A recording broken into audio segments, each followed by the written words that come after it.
Mes chers bien-aimés frères et sœurs dans le Seigneur, Shalom. Je suis votre humble serviteur, l'évangéliste Prince Kouka.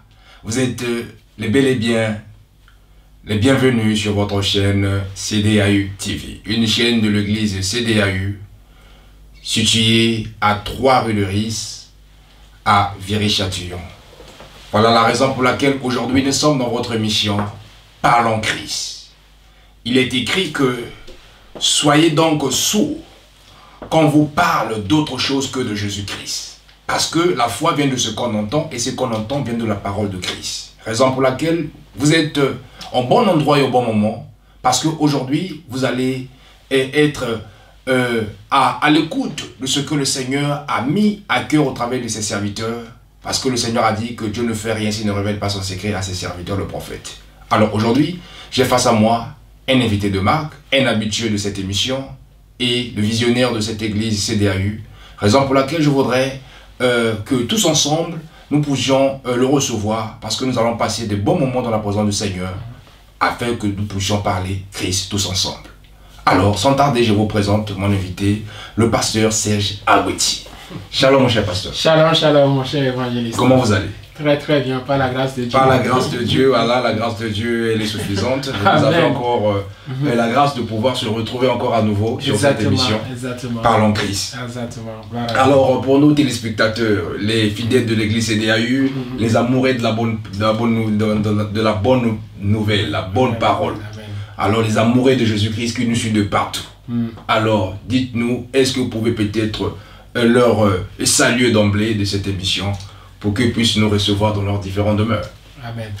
Bienvenue mes bien-aimés, je vous salue là où vous êtes.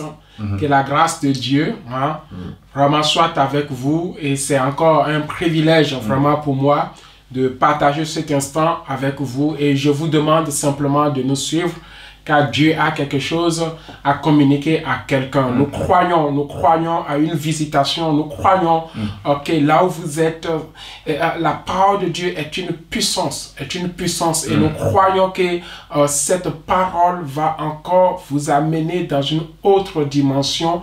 Nous sortons d'une situation et nous croyons que les choses ne seront plus jamais pareilles comme avant. En tout cas, soyez les bienvenus, que Dieu vous bénisse abondamment.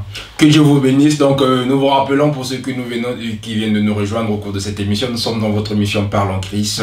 Alors, sur cette chaîne CDAU TV, donc la chaîne de l'église CDAU. Alors, nous continuons notre thème sur la grâce. Alléluia. Alors, la grâce de Dieu, elle est suffisante sur nous. L'autre fois, nous allons essayer d'aborder.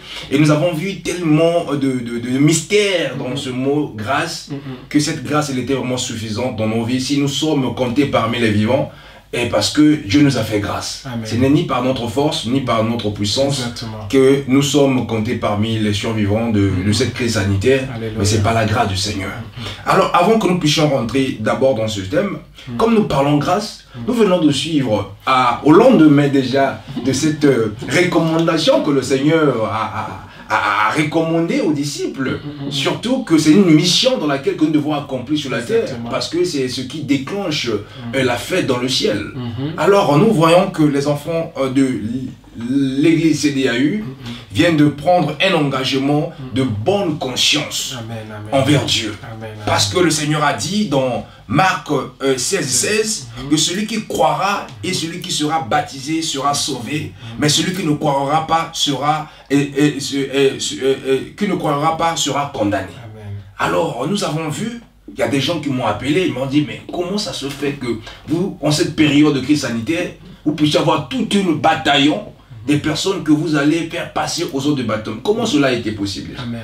En tout cas, on rend grâce à Dieu, comme vous venez de le dire, dans le livre de Matthieu 28, à partir du verset 19, où le Seigneur nous donne cette recommandation vraiment qui est spirituelle, qui est surnaturelle. Allez faire de toute la nation mes disciples. Donc notre but, ce n'est pas de faire de la nation les disciples à nous, mais c'est de faire d'eux, ou que nous les voyons, les disciples de Christ. C'est Christ lui-même qui rencontre, c'est Christ lui-même qui perd ses brebis. Et nous bénissons le Seigneur et nous avons aussi prêché la bonne nouvelle. Amen. Comme nos anciens, dans l'église primitive, nous avons vu l'histoire de Pierre, après ces moments de la Pentecôte. Il prêcha la bonne nouvelle. Et les gens qui n'y croyaient pas ont cru. Et tous étaient vraiment baptisés. 3000 personnes. 3000 personnes. Et la Bible me dit que, louant Dieu, ils avaient la grâce. Ils avaient la grâce de Dieu aux yeux du peuple, de telle enseigne que Dieu n'arrêtait pas d'envoyer des âmes, c'est-à-dire les paniers, Dieu les envoyait, et ces gens-là se donnaient à Christ, et Dieu ajoutait à l'église, pas les gens qui venaient pour une bénédiction, pour une restauration, mais les gens qui venaient vraiment pour le salut de leur âme.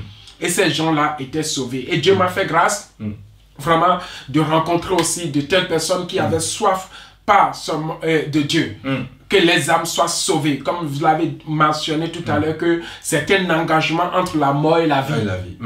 C'est un engagement entre la mort et la vie.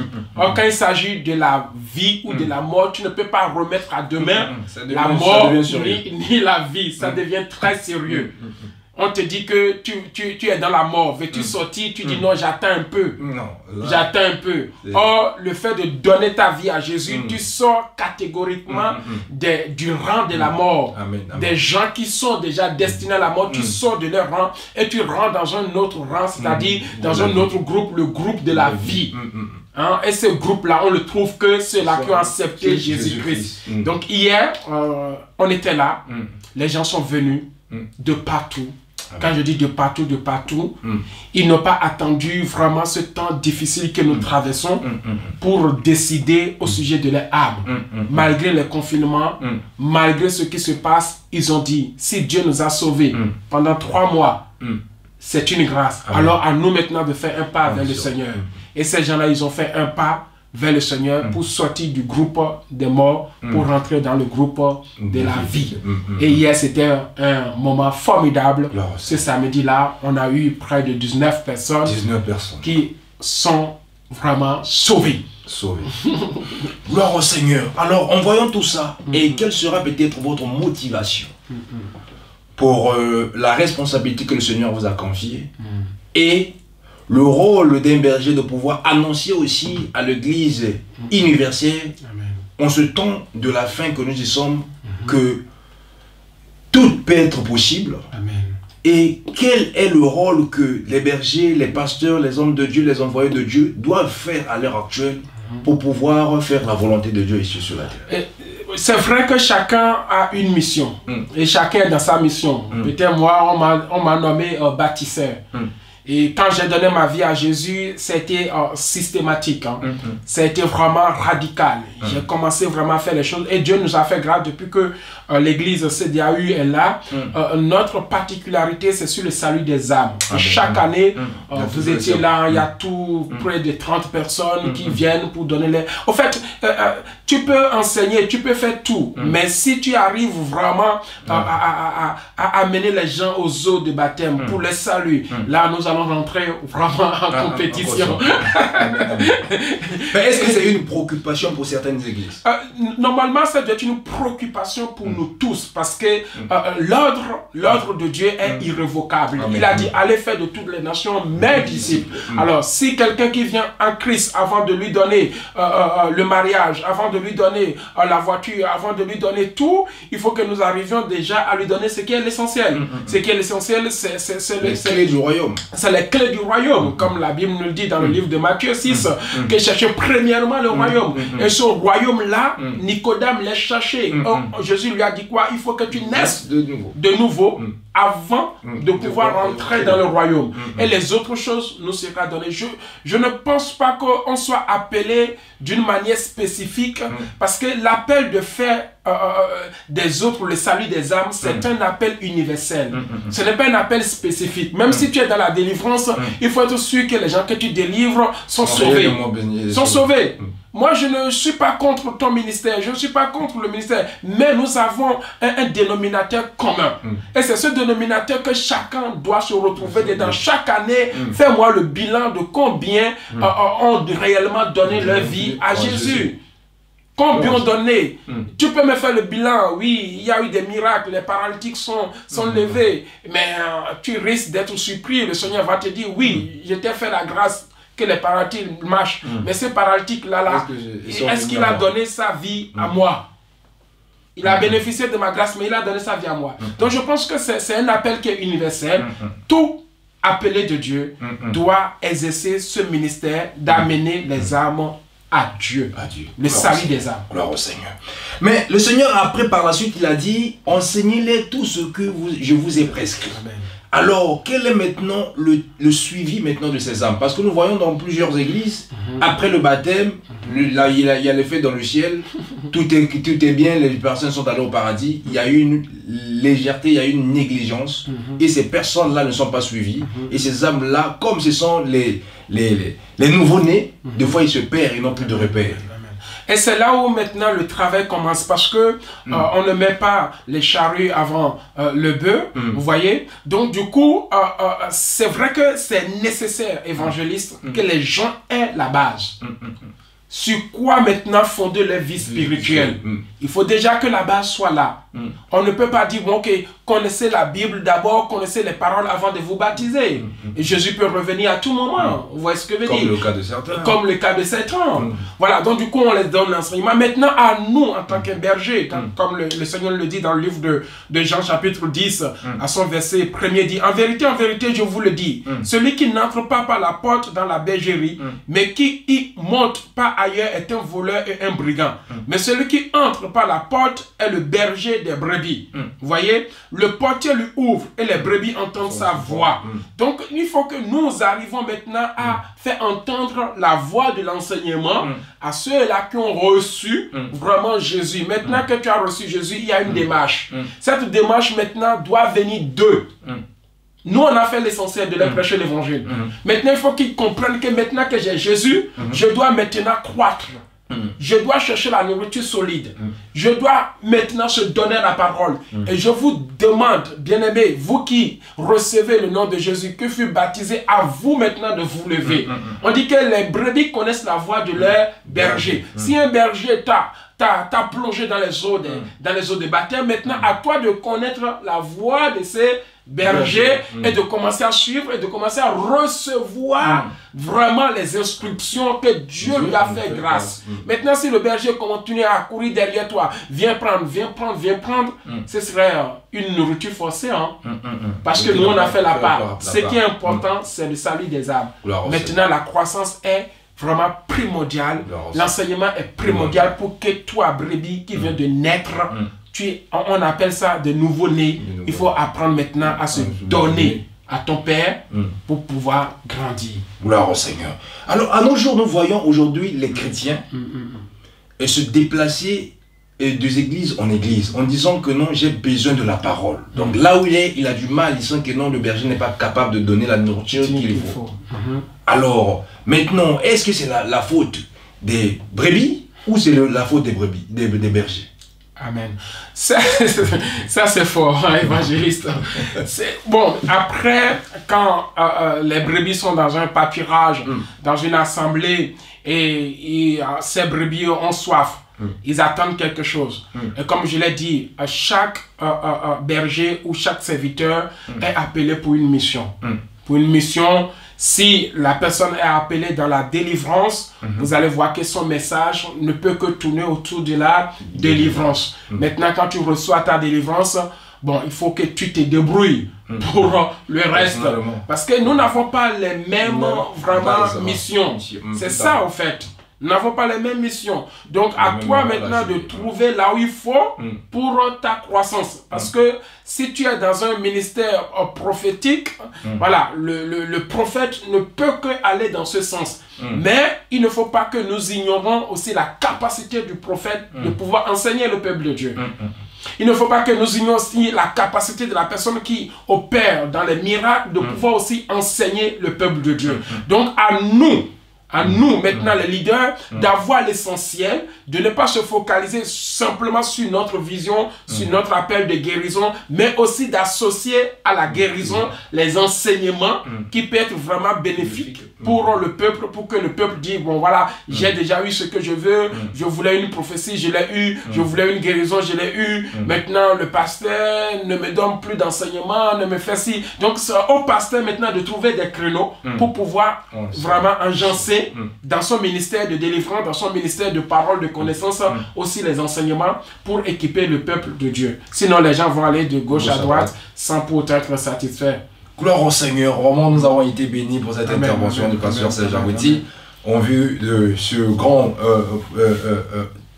engagement d'une bonne conscience que les enfants de l'église CDAU ont eu à l'égard de notre Dieu pour pouvoir donner leur vie au Seigneur au sortir du confinement. Je crois que cela a vraiment été attendu et en plein été. Alléluia. Gloire au Seigneur. Amen, amen. Je ne sais pas si vous avez quelque chose à rajouter là-dedans. Non, c'était vraiment formidable.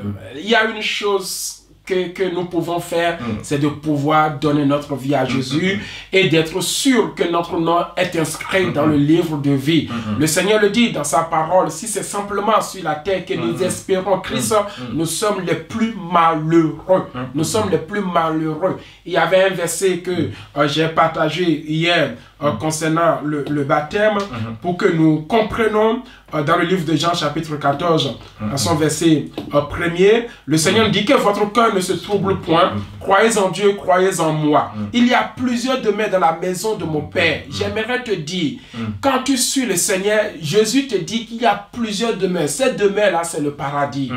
Chacun a sa place. Maintenant, est-ce que toi, tu as une place au paradis? Et il y a une condition. La seule condition, c'est d'accepter, de prendre l'engagement d'être baptisé par immersion. Et le Seigneur dit, à la suite du verset, qu'il y a plusieurs demeures dans la maison de mon Père. Si cela n'était pas, je vous l'aurais dit. Donc Jésus n'est pas un homme pour mentir. Nous croyons qu'il est venu sur la terre. Il a fait des choses, des miracles. Mais il nous dit que dans le paradis, c'est-à-dire au ciel, il y a plusieurs demeures. Et si cela n'était pas, il n'aurait pas à nous le dire. C'est que c'est vrai, le paradis existe. De la même manière que tu crois que la vie existe, il faut aussi croire, tu crois aussi que la mort existe. Il y a aussi l'enfer qui existe, il y a aussi le paradis qui existe. Mais le paradis est préparé par Dieu. C'est Jésus lui-même qui nous dit dans ce message que si cela n'était pas, je vous l'aurais dit. Je vais vous préparer une place. Mon frère, est-ce que ta place a été déjà préparé? C'est ça. Est-ce que ton engagement à Christ, est-ce que tu t'es déjà donné à Christ? Est-ce que tu l'as déjà accepté? Est-ce que là où tu as une assurance, une garantie que Jésus t'a préparé une place? Et il dit, vous savez où je vais et vous en savez le chemin. Le chemin, c'est le royaume. Donne ta vie à Jésus. Repens-toi. Si on ne se repent pas, on veut toujours rester dans ce monde, la convoitise de ce monde, le plaisir de ce monde. Jésus, nous ne pouvons pas avoir la place qu'il a réservée pour nous. Nous ne pouvons pas l'avoir. Et il a dit au verset 3, il dit, et lorsque je m'en serai allé et que je vous aurai préparé une place, je reviendrai. Mon Dieu. Est-ce que quand Jésus va venir nous chercher, notre place, mon frère, est déjà garantie. Toi et moi, nous avons une place garantie par Jésus. Gloire à Dieu. Tout gagné. Amen. Tout bien fait. Bien préparé. À condition de ne pas renier son nom. Gloire au Seigneur. Gloire à Jésus, gloire à Jésus. Jésus est merveilleux. Amen, il est amen. bon. Il est bon. Il a dit que Dieu a dit qu'il a tant aimé le monde. Il a envoyé son Fils unique Jésus-Christ afin que quiconque croit en son nom ne périsse point, mais qui ait la vie éternelle. Donc le fait que nous croyons au nom du Seigneur Jésus-Christ, on est déjà sauvés. Amen. Gloire au Seigneur. C'est vraiment capital, c'est vraiment très important. Alors nous devons savoir cela. Et nous voyons que ce qui m'a touché, il m'a beaucoup interpellé dans ce lot des hommes et des femmes qui ont été baptisés. Amen. Et nous avons vu toutes sortes de catégories. Voilà. Des jeunes, des femmes, des hommes, des filles, des garçons, tout était là. Amen. Alors il y a des personnes qui n'ont pas eu la honte de pouvoir se prononcer. Ils se sont donné leur vie au Seigneur. Alors, étant que berger, et quel est... qu'est-ce que vous pouvez peut-être rajouter à ce constat? Non, c'est notre objectif quand nous passons par ces chemins. c'est-à-dire le salut des gens, quand les gens viennent pour donner leur vie à Jésus, et on se dit que mission accomplie. Amen, amen. Mission accomplie. Parce que parfois, les miracles, les guérisons, bon, ce sont des choses qui accompagnent notre ministère. Amen, mais amen. la vraie mission, c'est le salut des âmes. Là, Et ce jour-là, comme tu l'as remarqué, hein, il y avait de toutes catégories. Des personnes de 60 ans, des personnes de 40 ans, des personnes de 20 ans, des personnes de 15 ans. Et puis le jour-là même, en pleine prédication, pendant qu'on est en train de prêcher, on a vu des gens se lever pour donner leur vie à Jésus. Ces gens-là, on ne les a pas fait attendre pour dire oui, sois enseigné d'abord, et il faut qu'on comprenne, on sache. Ce n'est pas l'homme qui fait le travail. Regarde l'église primitive. En même temps qu'on les prêche l'évangile, dès qu'il dit oui, on les baptise. Et Jésus devient la racine. Tant que Jésus n'est pas la racine, tout ce qu'on peut donner à la personne, ça ne marche pas. Ça s'envole. Et ce jour-là, en pleine prédication, mon frère, d'autres se sont rejoints à l'équipe. Et ils ont donné leur vie à Jésus. Je n'ai même pas fait cuit d'âme, quoi que ce soit. Ce n'est pas moi, c'est Dieu. Je ne sais pas, peut-être le lendemain, si la personne meurt. Mais on va dire quoi? Mais des fois, même à l'hôpital, on prie pour les gens se donnent leur vie à Jésus, il faut les baptiser. Ils sont partis. Ils sont partis. Donc, s'il y a l'opportunité de les baptiser, on baptise-les, comme le volet qui était à la droite de Jésus. Amen, amen, amen. Donc, c'était des moments vraiment formidables et ça nous réjouit et ça réjouit le cœur. On voit que la mission, nous ne sommes pas à côté de la mission, nous sommes vraiment dans la mission. Et le Seigneur le dit, s'il y a une âme qui se repent, il y a une grande joie qui se déclenche au ciel. Amen, amen, Dieu n'a pas dit lorsque tu achètes la voiture, les gens sont dans la joie. Dieu n'a pas dit lorsque tu te maries, les gens sont dans la joie. Dieu n'a pas dit lorsque tu as des biens, voilà, les gens sont dans la joie. Le ciel, hein? Voilà. Le ciel, en plus au ciel, les anges sont dans la joie. Mais Dieu a dit, lorsque tu te repens et que tu donnes ta vie à Jésus, c'est en ce moment que le ciel bouge. Les anges dansent. Parce que les anges ont gagné une âme. Perdu, il est revenu à la vie. Gloire au Seigneur. Le Seigneur a dit, Dieu use la patience envers quiconque afin que tout le monde parvienne à la repentance. Donc toi, tu n'as pas encore donné ta vie au Seigneur. L'église CDAU est à votre disposition. 3 rue de Riz, Saviré-Châtillon. Donc contactez le pasteur Serge Agouti. Je crois que vous ne serez pas dessus. Et nous avons toute une école d'enseignement et tu seras vraiment édifié, enseigné dans sa totalité pour que je puisse défendre les Écritures. Alléluia. Alléluia. Gloire à Jésus. Alors nous parlons de la grâce. Tout ça, c'était l'œuvre de la grâce. C'était l'œuvre de la grâce, évangéliste. Gloire au Seigneur. Mais j'aime quelqu'un, avec tout ce qu'il a eu à faire, il a dit, nous sommes dans le livre de 2 Corinthiens 12, verset 9. C'est notre bien-aimé l'apôtre Paul que nous aimons tous. Et après avoir prié Dieu, mais Dieu lui dit que ma grâce te suffit. Amen. Car ma puissance s'accomplit dans la faiblesse. Alléluia. Voilà, quand je suis faible, c'est alors que je suis fort. Amen. Alors nous voulons un peu s'attarder sur ces versets. Alléluia. Et essayer de faire comprendre le peuple de Dieu l'œuvre de la grâce dans la vie de chacun. Amen, amen, amen. Non, l'œuvre de la grâce, bien aimé, la grâce, elle va au-delà. Amen, amen. Et quand tu as la grâce de Dieu, mon frère, comme on l'a dit, que la grâce de Dieu me suffit. C'est un niveau, il faut l'atteindre. C'est un niveau, il faut l'atteindre. C'est un niveau vraiment... La grâce de Dieu opère dans tous les domaines. Et nous pouvons avoir différentes dimensions de la grâce. Il y a la grâce déjà, c'est une faveur imméritée. Amen, amen. Quelque chose pour lequel tu es condamné et que personne ne peut te délivrer, ni te libérer. Mais le Seigneur vient pour te dire, je t'aime. Amen. Là où tu as été rejeté. Et quand Paul le dit, il a compris parce que ça n'a pas été facile pour lui aussi d'abandonner les doctrines dans lesquelles cet homme était. Ce n'était pas facile pour lui d'abandonner la religion. Et en se séparant de la religion, il croyait perdre tout. Il croyait perdre les amis, il croyait perdre les docteurs de la loi, il croyait perdre les Sanhédrins, il croyait perdre les Juifs. En se voyant rejeté de sortir de cette... Voilà. Il s'est dit, mais je suis perdu. Parce que là où il va, personne ne le connaît.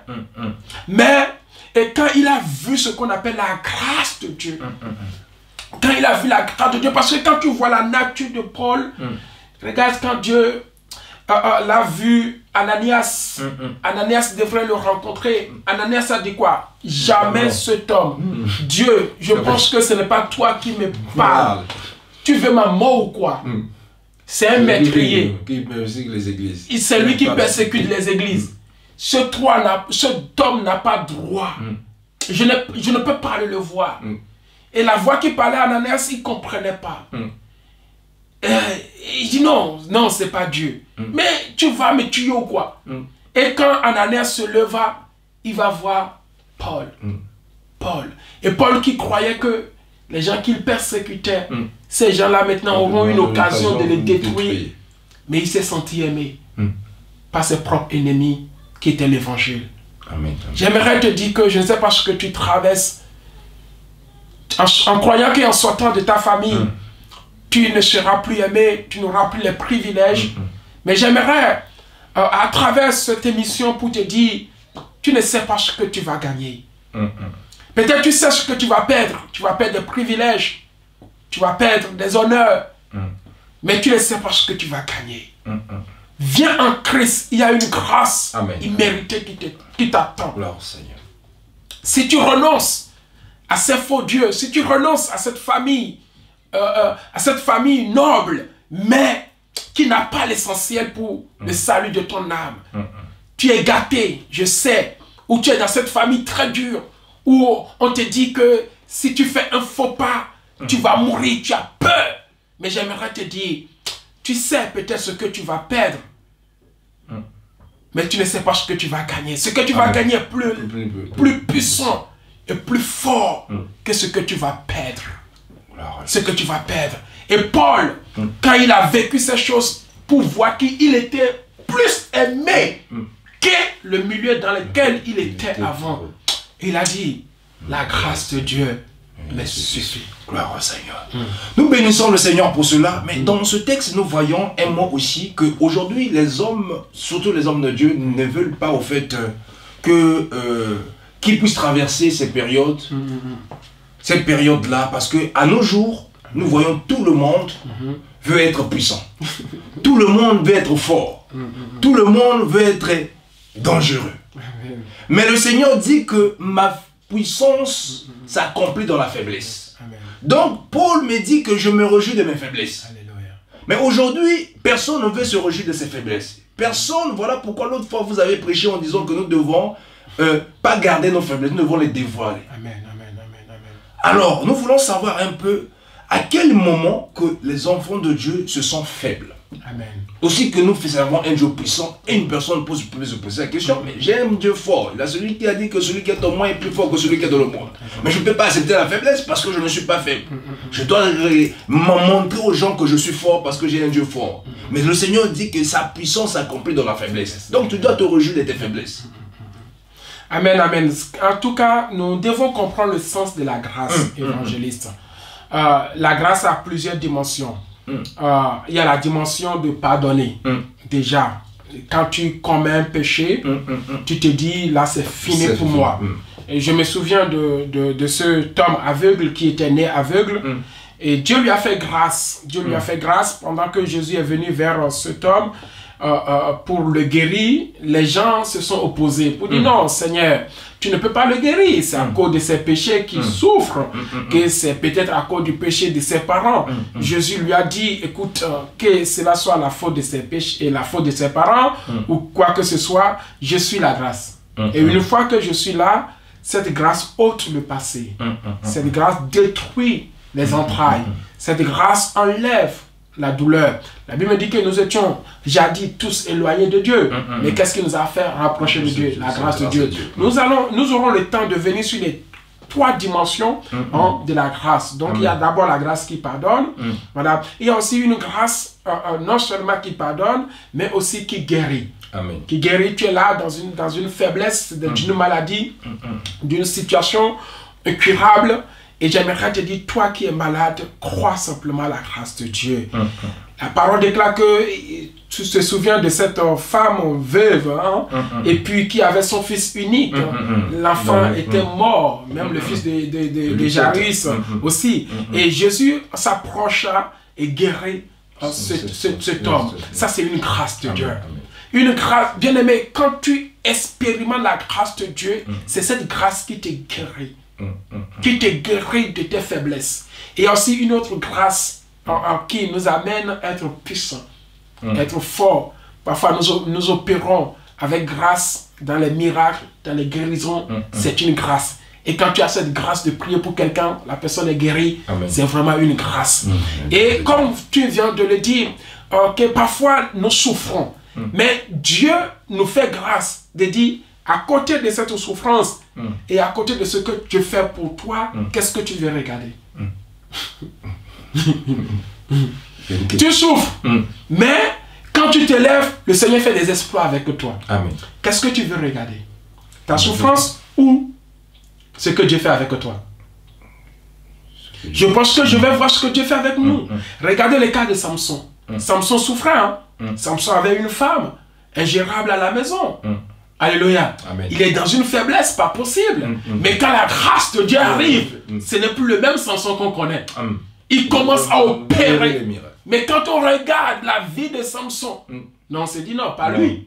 Mais quand la grâce de Dieu le saisit, il peut soulever, bien aimé, les bâtiments. Mais quand la grâce de Dieu le lâche, il doit encore gérer les situations.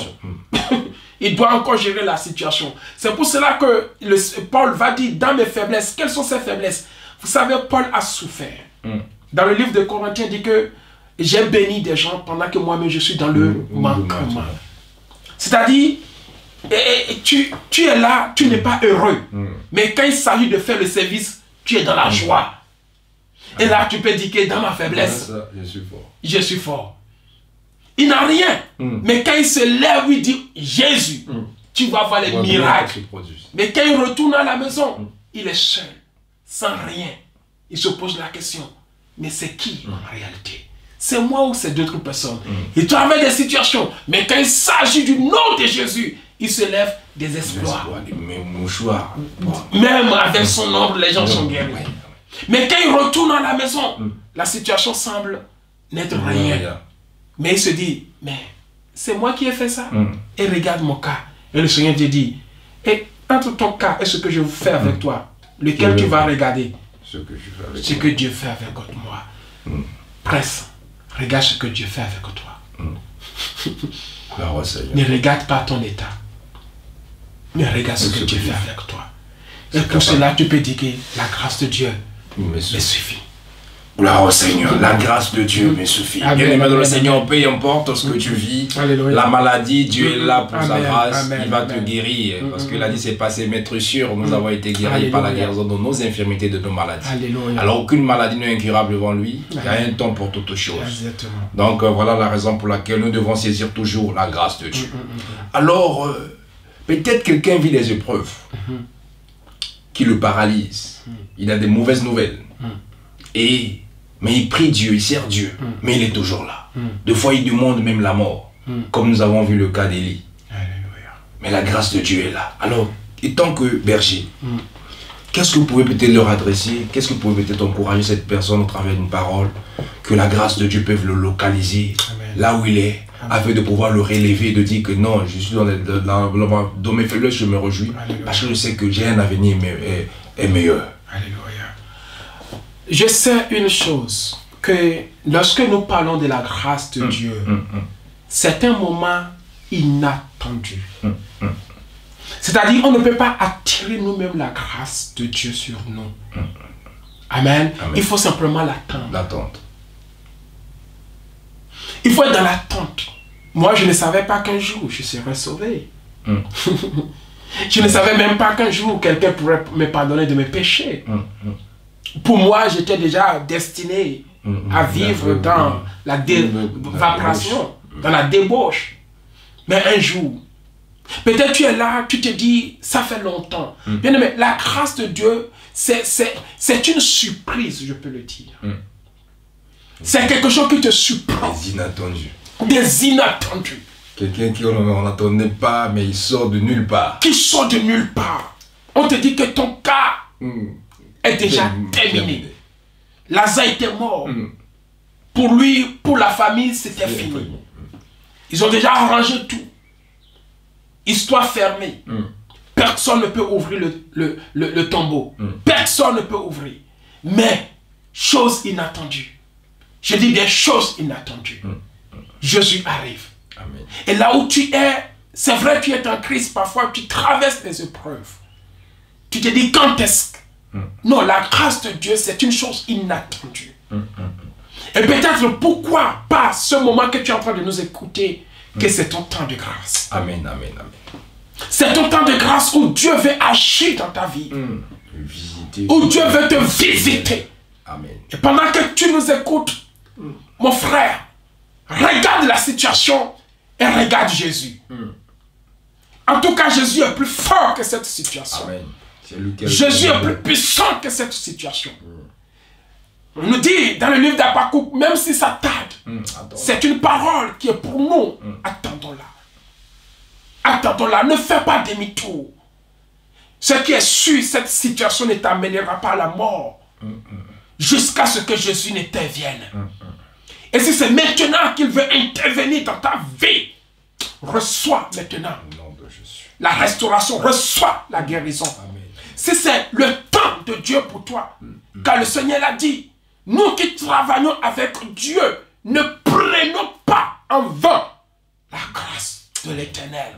Au temps voulu, il dit au temps marqué. Donc ce qui veut dire que c'est un temps. C'est un temps. C'est un temps. J'ai vu des gens aller à l'église. Et pendant qu'ils sont à l'église, les autres venaient. Les autres recevaient les guérisons. Eux, ça fait des années, ils sont là. Mais avec la même situation. Mais un jour, Dieu va les localiser. Et qui croyait que je dois vivre maintenant avec mon cas. Qui t'a dit que tu vas vivre avec ton cas? Le Dieu que je sers, c'est un Dieu de grâce. Amen. Et s'il me fait grâce que tu m'écoutes en ce moment, c'est qu'il va agir. Reçois maintenant une visitation. Je déclare, oui, que tes péchés même sont pardonnés. Amen. Tu peux te voir plus, tu peux te voir qu'il y a quelqu'un qui t'aime et qui t'embrasse, même si tu as de la lèpre sur ton corps. Il t'embrasse. Il n'y a rien qui lui est impossible. La parole déclare que tout ce qui est impossible aux hommes est possible à Dieu. Amen. Là où tu es, ne désespère pas. Lorsqu'on parle de désespoir, ce qui veut dire qu'il faut garder l'espoir. Tu peux me dire, pasteur, j'en ai entendu. Mais laisse-moi te dire que nous sommes appelés, mais nous n'avons pas les mêmes missions. Nous n'avons pas les mêmes missions. Peut-être c'est ton temps de grâce. Après ce temps, souviens-toi, il te touche. Cette épreuve, prends fin. Saisis cette parole pour toi. Dans le nom de Jésus. Garde la foi que la grâce ne vient à un temps que tu ne s'y attendais pas. Amen, amen. Et espère. Espère, tu verras la gloire de Dieu. Espère, tu verras la gloire de Dieu. Ah, si tu crois seulement, tu verras la gloire de Dieu. Il est temps de croire. Alléluia. Mes chers amis, nous parlons de la grâce. La grâce, c'est une faveur imméritée que Dieu nous accorde au travers de Jésus-Christ, afin que nous puissions encore bénéficier de ses faveurs. Amen, amen, amen. Alors, parce que la grâce de Dieu, lorsqu'il te localise, tu deviens quelqu'un mis à part, quelqu'un de distinction, et quelqu'un qui sera vraiment favorisé et privilégié. Amen, amen. Gloire au Seigneur. Nous avons vu Esther, il a eu la grâce du Seigneur. La grâce de Dieu. Alors, gloire au Seigneur, gloire au Seigneur. Maintenant, je voudrais parler de la grâce d'une côté, quand nous parlons de la faiblesse. Aujourd'hui, je voudrais que nous puissions s'attarder là pour que nous puissions aussi prier pour des personnes qui vivent ces moments de faiblesse. Exactement. Mais à cause de la grâce de Dieu, ils sont encore en vie. Il y a d'autres personnes qui se sont rejetées. Il y a d'autres personnes qui sont devenues un sujet de moquerie. Peut-être à cause de sa couleur, à cause de sa nationalité, il est en train de vivre la discrimination. À cause de sa foi, il est discriminé. Alors, nous voulons parler de cette faiblesse comme étant cette femme qui a été attrapée en flagrant délit et on l'a ramené au travers devant la grâce. Oh, la mal chose, la mauvaise nouvelle qu'ils avaient fait, ils n'étaient pas obligés de l'amener vers la grâce. Mais ils ont venu encore amener la grâce. Oh, la grâce est là pour nous raconter, donner encore la faveur. Alléluia. De nous gracieux, comme on le dit en français. Donc cette dame, pour elle, c'était fini. Comme tu venais de le dire, que la grâce sort d'une nulle part. Au moment qu'il attendait de moi, c'est là où la grâce agit. Dans ses faiblesses. Elle était là, elle ne pouvait pas parler. C'est maître. Nous avons trouvé cette femme en Fragondeli. Selon la loi de Moïse, on doit être lapidé. On doit dire de lapider. Alors toi, qui dis-tu? C'est la question que j'aimerais poser à toi, comme nous parlons de la grâce. Amen, amen. Alors une personne qui est aujourd'hui un sujet de moquerie, une personne qui est peut-être maltraitée par ses belles parents, ses belles familles, il est mal à l'aise, elle est mal à l'aise la personne. Une personne qui n'est pas la bienvenue dans la société, dans le quartier, dans la ville, une personne qui est même pas la bienvenue, même dans son propre église. Alors, alors la grâce de Dieu comme elle est là, et qu'est-ce qu'elle doit s'attendre à cela? Amen, amen. En tout cas, j'aimerais glorifier le nom de Jésus. Amen. Parce que ce n'est pas au hasard que ces émissions-là existent. Ah, c'est pour faire sortir quelqu'un d'une mentalité déchue. Quand il dit mentalité déchue, c'est-à-dire pour toi, c'est fini. C'est fini. Quand on parle des anges déchus, c'est-à-dire c'est des anges qu'on ne peut plus rattraper au fait. Mais j'aimerais te dire que tu peux sortir encore de cette mentalité. Tu peux sortir encore de cette mentalité en espérant simplement à cette grâce. Amen, amen. Vous venez de parler de quelque chose, cette femme qui a été prise en flagrant délit. Bien-aimée, elle ne méritait plus de vivre. C'est vrai qu'on l'a pris, que femme, tu as commis l'adultère, on l'amène devant. Malheureusement, les gens se sont trompés d'adresse. Au lieu d'amener la personne vers la personne qui condamne, on l'a amené vers une personne qui justifie. Qui justifie. Oh, la mission de Christ, ce n'est pas pour détruire, pour condamner, mais c'est pour justifier. Et ils se sont trompés d'adresse. Bien-aimé, j'aimerais te dire, s'il n'y a pas de condamnation dans ta vie, il n'y aura pas de justice pour toi. Ce qui nous justifie, c'est que quelque part nous avons été condamnés.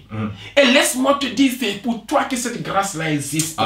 C'est pour toi qui as cette grâce. Parce que nous parlons de la grâce lorsqu'une situation, bien-aimé, t'encombre, embarrasse ta vie.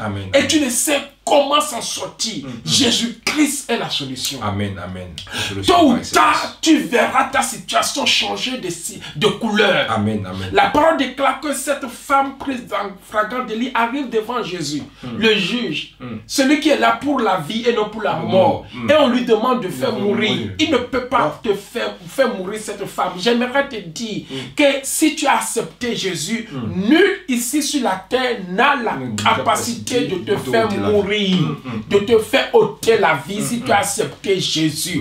Puisque cette femme était déjà devant Jésus, Jésus étant la pierre, Jésus demandait à ces gens-là qui étaient à côté de lui, prenez la pierre et jetez. Or, la pierre que chacun devrait prendre, c'était la pierre qui symbolisait Jésus lui-même. La pierre angulaire. La pierre angulaire. Donc, en voulant prendre la pierre, chacun a lu sur la pierre Jésus, la pierre. Il dit, mais si nous prenons Jésus pour le lapider, ça ne marche pas. Il dit, mais Jésus est déjà là. C'est à lui maintenant de faire le travail. La Bible me dit que chacun a regardé par terre, il a vu que par terre même c'est Jésus. La pierre, c'est Jésus. Et quand ils ont vu que ce que nous voulons faire à cette dame, nous-mêmes, nous ne l'avons pas. Nous ne l'avons pas. Chacun se regardait. Chacun se regardait. J'aimerais dire à quelqu'un qui travaille des situations que ne t'en faites pas. Le juge suprême, c'est Jésus. Un jour, Dieu va confondre les gens qui te condamnent. Amen, amen. Les gens qui condamnaient cette femme, prise en flagrant délit, qu'elle a péché, elle n'est pas digne, elle ne mérite pas de vivre, elle est rejetée par la société, rejetée par sa mère, rejetée par son père. Et croyants vivent la solitude pour toujours. Les gens qui la condamnaient, la parole déclare que Dieu un jour arrivait. Ces gens-là ne s'y attendaient pas. Ils furent tous confus. Dans les confusions, tous se sont retirés. Je prie que cette grâce te localise. Amen. Non, tu n'as pas saisi. Je dis, je prie maintenant que cette grâce te localise. Amen. Que les personnes qui est en train de te dédaigner, qui est en train de te rejeter, que la confusion soit totalement dans le camp. Et que là où tu es, tu commences à te sentir libre. Comme cette femme s'est sentie libre et s'est retrouvée seule face à face de Jésus. Face à face de Jésus. Et je déclare que le moment arrivera. Tu ne seras plus dans la persécution. Mais le Seigneur va te libérer de tout cela qui te persécute. Et tu auras cette grâce. Cette grâce. Le privilège que les autres n'ont pas. Cette femme, prise en flagrant délit, a eu ce privilège de parler avec le divin. Amen. Amen. Cette situation l'a amené à parler avec le divin. Je prie que ta situation t'amène à parler avec le divin, à parler avec le roi des rois, à parler avec le Seigneur des seigneurs, à parler avec le Seigneur des seigneurs. Je te dis une chose, quand Dieu te fait grâce, il te fait sortir du puits. Amen. Il a fait grâce à Joseph et il a fait sortir du puits. Amen. Comment Joseph même ne s'y attendait pas. Il ne voyait pas comment il pouvait s'en sortir de cette situation. Mais Dieu avait déjà prédestiné les gens sur son chemin. Et quand Joseph est sorti du puits, j'aimerais te dire, sa situation n'a jamais été comme auparavant. Amen. En sortant du puits, en sortant du rejet, c'est lui qui commence à prendre le commandement, à commander même les gens qui l'ont mis dedans. Je prie pour toi, lorsque tu as la grâce de Dieu, tu fais des choses extraordinaires. L'imaginable commence à se manifester en toi. Le surnaturel commence à se manifester en toi. Lorsque Dieu te fait grâce, tu deviens plus fort que tes ennemis. Tu deviens plus meilleur qu'avant. Ta situation d'avant n'a rien à comparer avec la situation de la grâce. Parce que lorsque Dieu te fait grâce, il ne fait jamais une grâce à moitié. Écoute-moi bien. Il ne fait jamais une grâce à moitié. La grâce de Dieu est une plénitude. Il ne donne pas en partie, il ne donne pas en moitié, mais Dieu, lorsque Dieu te fait grâce, il t'amène dans les dimensions les plus élevées. Que tu puisses atteindre ces moments. Et si tu es en train de traverser ces situations, laisse-moi te dire, il y aura un temps où tu régneras à cause de la grâce de Dieu. Il y aura un temps où Esther a régné. Amen. Parce qu'elle a trouvé grâce aux yeux de l'Éternel. Gloire au Seigneur. Alléluia. La Bible déclare que le faible dise qu'il est fait, il est fort, et que les pauvres disent qu'il est riche. C'était ça, c'est mon l'œuvre de la grâce. Amen. Je suis déjà parti l'évangéliste. Gloire au Seigneur, gloire à Jésus, gloire à Jésus. Non, Dieu est merveilleux. Mes chers amis, voilà l'œuvre de la grâce, les effets de la grâce. Nous continuerons toujours dans cette émission parce que Dieu veut vraiment faire grâce à quelqu'un. Dieu veut vraiment faire grâce à quelqu'un. Voilà la raison pour laquelle, mes chers amis, nous vous demandons toujours de rester branchés, connectés sur votre chaîne CDI TV pour pouvoir vivre ces instants glorieux où nous sommes en train de parler de la grâce de Dieu. Ah, la grâce de Dieu nous fait du bien. La grâce et la faveur de Dieu au milieu de ses enfants. Alors, nous chutons vers la fin de cette émission. Je crois que nous avons beaucoup à dire, mais nous ne pouvons pas peut-être tout dire aujourd'hui. Et pour cela, je voudrais que peut-être nous puissions clôturer par un instant de prière. Que vous allez nous conduire pour que quelqu'un puisse recevoir, que la grâce de Dieu puisse localiser quelqu'un et puisse la favoriser et la poursuivre, la distinguer pour qu'elle puisse voir vraiment la main de Dieu en cette période qu'elle traverse. Que s'il y avait, là où il était dans les ténèbres, qu'il puisse avoir une lueur nous aimerions, on veut prier pour quelqu'un. On veut prier pour toi là où tu es. On veut prier pour toi. Je crois à une visitation. Je crois que ce Dieu est capable. Je crois que ce Dieu est capable. Tu n'es pas là au hasard. Le Dieu que nous servons, il dit, j'enverrai ma parole au milieu de vous et vous recevez une guérison. Vous serez guéris là où vous êtes. Il est le Dieu qui agit de loin. Il est aussi le Dieu qui agit de près. Si tu crois que là où tu es, la main de Dieu n'est pas courte pour t'atteindre, Je prie maintenant ce Dieu, yes, Lord, qui m'a fait grâce d'être là aujourd'hui, que la main de Dieu t'atteigne là où tu es. Roya Rabosh. Je déclare que la gloire de Dieu te localise là où tu es. La faveur de Dieu, si tu es sur un lit de l'hôpital en train de m'écouter en l'instant même, je déclare que ce lit bouge. Je déclare que ce lit te propulse et que ce lit te libère et que ce lit refuse de te contenir. Que ce lit refuse de te contenir. Je ne sais pas dans quelle situation tu es. Tu es dans une situation de chômage. Que le chômage lui-même refuse de t'accepter, que le chômage puisse te vomir là où tu es. Au nom de Jésus, je ne sais pas dans quelle maison hantée, dans quelle maison envoûtée que tu es, mais je prie, la parole déclare que la grâce était avec Jésus. Quand Jésus rentra dans le tombeau le vomit. Je déclare que ta place n'est pas là, ta place n'est pas dans la maladie. Écoute-moi, mais ta place n'est pas dans la maladie. Si la maladie n'est pas vomie, c'est toi-même qui seras vomi et tu sortiras de cette maladie. Si elle ne sort pas, toi tu sors dans les lieux des hôpitaux. Tu sors maintenant parce que la grâce de Dieu est là. Le Seigneur me dit qu'il est en train d'agir dans ta vie. L'Esprit de Dieu est en train d'agir. La gloire de Dieu est en train d'agir. Si tu crois au miracle, si tu es aveugle, commence à ouvrir les yeux. Commence à ouvrir les yeux. Maintenant, nous croyons à une visitation surnaturelle. Surnaturelle. Dieu fait grâce à qui il veut. Tu fais partie des gens parmi lesquels Dieu est en train de faire grâce. Reçois maintenant. Je ne sais pas combien de portes tu as frappé et que personne ne t'ouvre une porte. Personne ne trouve une porte. Mais laisse-moi te dire que ce chômage n'est pas pour toi. Ce chômage n'est pas pour toi. Le Dieu que tu sais, c'est un Dieu qui agit au temps convenable, au temps favorable. J'aimerais te dire, c'est ton temps favorable. Ce que tu as abandonné, tu peux retourner. Peut-être tu as abandonné le travail. Tu dis non plus, le travail n'est pas pour moi. Il n'est pas pour moi. Parce que tu comptes le nombre de chèques. Tu comptes le nombre de CV que tu as déjà envoyé. Et tu t'es dit que le travail n'est plus pour moi. Le travail n'est pas pour moi. Si au nom de cette parole, tu peux retourner. Tu peux retourner encore. Cette fois-ci, il y a quelque chose qui t'attend. Quelque chose de surnaturel. Quelque chose d'extraordinaire qui t'attend. Tu te dis, oui, peut-être les hommes ne sont pas pour moi. Combien de fois tu t'es marié? Combien de fois tu es sorti et cela n'a pas marché? Et tu as fermé ta porte à tous les hommes de ta vie. Tu as fermé ta porte à toutes les femmes de ta vie en disant que les femmes ne sont pas pour moi, en disant que les hommes ne sont pas pour moi. Mais laisse-moi te dire, au nom de cette parole, sois comme Naaman, retourne à nouveau, retourne à nouveau, retourne à nouveau. Cette fois-ci nous croyons, que le Dieu que nous servons, c'est un Dieu qui agit de loin. Il y a ce qui te localise, il y a ce qui te guérit. Toi qui es paralysé, je te vois marcher. Si tu peux commencer à te lever, tu vas voir que ça marche. Si tu peux commencer à te lever, tu vas voir que ça marche. Et nous déclarons la vie, Zoé de Dieu en toi. Amen, amen, amen, amen. Déclarons la gloire de Dieu en toi. Alléluia. Que cette gloire te localise. Que cette puissance te localise. Que la grâce de Dieu qui agit dans ta faiblesse, où les hommes ont fait, mais ils n'ont pas pu.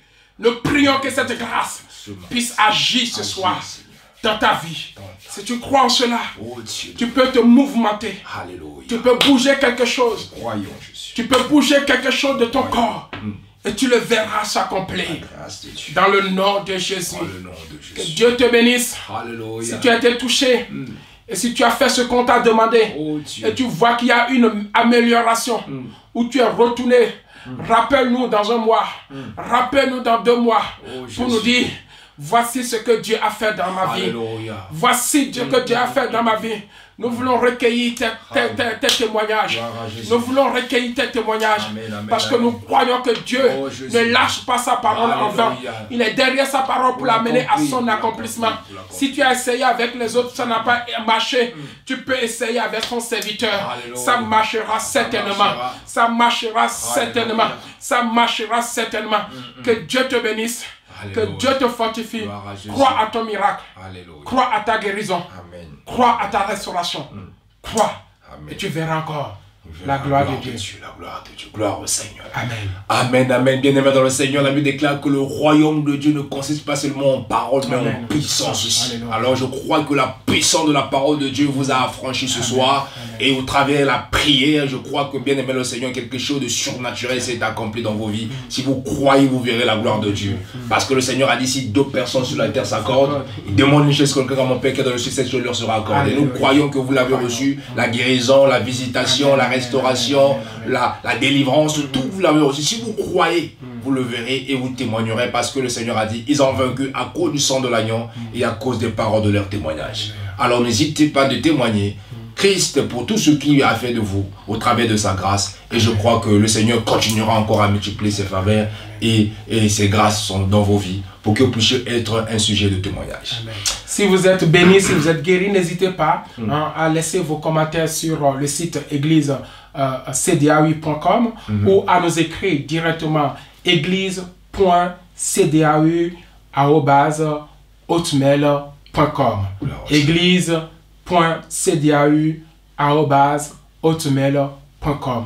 Et nous croyons que avec ces témoignages, nous allons vous suivre afin que ce que Dieu vous a donné, que cela ne se perd pas en cours de route. Vous avez besoin de suivi. Lorsque Dieu agit dans votre vie, il faut suivre. Il faut un suivi pour que cela, tu ne le perds pas en cours de route. Que Dieu vous bénisse. Que Dieu vous bénisse. Nous sommes à la fin de cette émission. C'était pour nous un privilège et une grâce. Merci de nous avoir reçus dans vos différentes demeures. Merci de pouvoir partager cette émission. Et peu importe la personne qui va tomber sur cette émission à n'importe quel moment, d'écouter cette prière, mes chers amis, je crois que quelque chose de surnaturel va se passer dans ta vie. Parce que la parole de Dieu ne passera jamais. Amen. Que Dieu vous bénisse. Que Dieu vous bénisse. Et à très bientôt. À très bientôt.